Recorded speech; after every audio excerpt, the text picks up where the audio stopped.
കൊച്ചുകൂട്ടുകാർ വട്ടത്തിലിരുന്നു. ടീച്ചറും രക്ഷിതാക്കളും മെമ്പറും അടക്കമുള്ളവർ കൂടെ കൂടി. അപ്പോൾ ആ സമ്പാദ്യപ്പെട്ടി പൊട്ടിക്കാൻ പോവുകയാണ്.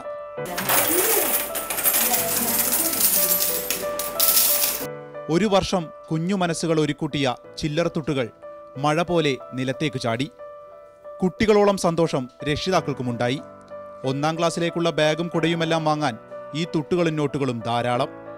വാണിമേൽ കൊടിയൂർ അങ്കണവാടിയിലെ അധ്യാപിക MK ആരിഫയുടെ മനസ്സിലാണ് സമ്പാദ്യശീലത്തിന്റെ മിഠായി പൊട്ടിയത്. 7 വർഷം മുമ്പ് ഇത് നടപ്പാക്കി തുടങ്ങി. നഴ്സറിയിലേക്ക് ചേരാൻ വരുമ്പോൾ ഒരു പണക്കുടുക്ക കൂടെ കൊച്ചു കയ്യിൽ വെച്ചുകൊടുക്കും. അതിൽ പേരൊട്ടിച്ച് നഴ്സറിയിൽ സൂക്ഷിക്കും. കുട്ടികൾ കയ്യിൽ കിട്ടുന്ന നാണയത്തുട്ടുകൾ അതിലിടും.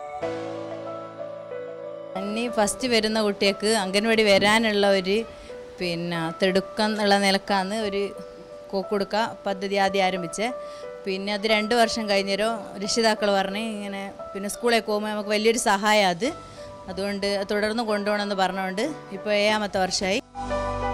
നഴ്സറിയിൽ നിന്ന് സ്കൂളിലേക്ക് മാറുമ്പോൾ പണക്കുടുക്ക പൊട്ടിക്കൽ ചടങ്ങ് നടക്കും. അന്നു തന്നെ പുതുതായി ചേർന്ന കുഞ്ഞുങ്ങൾക്ക് പുതിയ സമ്പാദ്യപ്പെട്ടി നൽകുകയും ചെയ്യും. 2500 രൂപ വരെ സമ്പാദിച്ച മിടുക്കന്മാരും മിടുക്കികളുമുണ്ട്. ഈ അങ്കണവാടി ചൈൽഡ് വെൽഫെയർ സൊസൈറ്റിയുടെ പുരസ്കാരവും നേടിയിട്ടുണ്ട്. അതിനിടയിലാണ് ഈ കൊച്ചു മിടുക്കുകളെ കണ്ടത്. അവർ ഒരു പാട്ടുപാടാതെ വിടുമോ?